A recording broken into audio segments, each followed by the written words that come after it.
அன்பு செல்லமே, நான் சொல்லக்கூடிய நாளை நீ குறித்து வைத்துக்கொள். என் தங்கமே, நான் என்ன சொன்னாலும் நீ நம்புவது கிடையாது. ஏன் ஏனென்றால் நான் எதுவும் செய்யவில்லை என்று உன் மனம் சொல்கிறது. அதனால்தான் நான் ஒரு விஷயம் நீ கேட்டு செய்யவில்லை என்றால் அதுக்கு பின்பு எவ்வளவு பெரிய பிரச்சனை இருக்கிறது, அது உன்னால் தாங்க முடியுமா என்று எனக்கு தெரியும். தாங்க முடியாது. அதனால்தான் நீ சில விஷயங்களை கேட்டு நான் தரவில்லை. நான் முழுமையாக தரவே மாட்டேன் என்றெல்லாம் சொல்ல மாட்டேன். கால தாமதமாகலாம், ஆனால் நீ கேட்டதை நான் தராமல் ஒரு பொழுதும் இருந்தது கிடையாது. எனக்கு தெரியும் நான் உனக்கு என்னெல்லாம் செய்கிறேன் என்ற. நீயும் காலப்போக்கில் என்னை புரிந்து கொள்வாய். உன்னை சுற்றி நடப்பதை நீ கண் திறந்து பார்த்தாலே உன்னை சுற்றி இவ்வளவு விஷயங்கள் நடக்கிறது, ஆனால் எதுவுமே தெரியவில்லை. நம் சாய் நம்மளை எவ்வளவு பாதுகாப்பு வளையத்தில் வைத்திருக்கிறாய் என்று உன் மனமே சொல்லும். ஆனால் நீதான் கவலைக்குள் மூழ்கி கிடக்கிறாயே. உன் கவலை உன்னை எந்த ஒரு சந்தோஷத்தையும் பார்க்க விடாமல் தடுக்கிறது. சந்தோஷத்தை நீ பார்க்க வேண்டும், அனுபவிக்க வேண்டும் என்றால் சற்று உன் கண்ணை திறந்து பார்.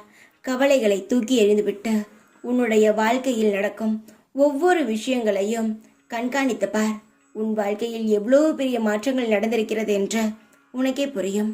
உன் வாழ்க்கையில் முதலில் நீ எப்படி இருந்தாய், இப்பொழுது எப்படி இருக்கிறாய் என்று பார். ஒரு படியாவது நீ மேல் ஏறிதான் இருப்பாவை தவிர இறங்கி இருக்க மாட்டாய். ஏனென்றால் என்னிடம் வந்தவர்களை நான் எப்பொழுதுமே ஏறி விட்டுத்தான் பழக்கமே தவிர இறக்கி எனக்கு பழக்கம் கிடையாது. உடன் எல்லாவற்றையும் செய்துவிட மாட்டேன். நீ கேட்டவுடன் எல்லாவற்றையும் தந்துவிடவும் மாட்டேன். காலத்திற்கும் நேரத்திற்கும் காத்திருப்பேன். உன் பொறுமையை நான் சோதிப்பேன். ஏனென்றால் பொறுமை இருப்பவன்தான் வாழ்க்கையில் ஜெயிப்பான். அதுதான் நீ பொறுமையாக இருந்தால் உன் வாழ்க்கையில் நீ நிச்சயமாக ஜெயிப்பாய். ஒரு உதாரணமாக சொல்கிறேன். ஒரு செடி வளர்ப்பதற்காக விதையை போடுகிறாய். அந்த விதை நாளைக்கேவா முளைத்துவிட்டு மரமாகி ஆகிவிடுகிறது?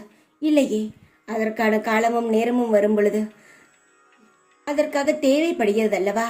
அது போலத்தான் நீ என்னிடம் வந்தவுடனேயே எல்லாம் நடந்துவிட வேண்டும் என்று ஆசைப்படுகிறாய். நான் உன்னை சோதிப்பேன்.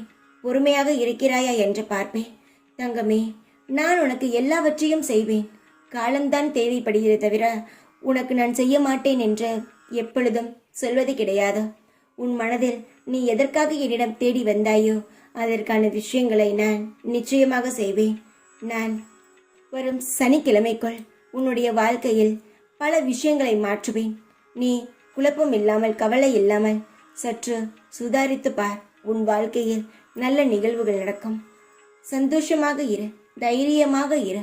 எப்பொழுதும் உன் குடும்பிதான் இருப்பேன் நான். ஓம் சாய்ராம்.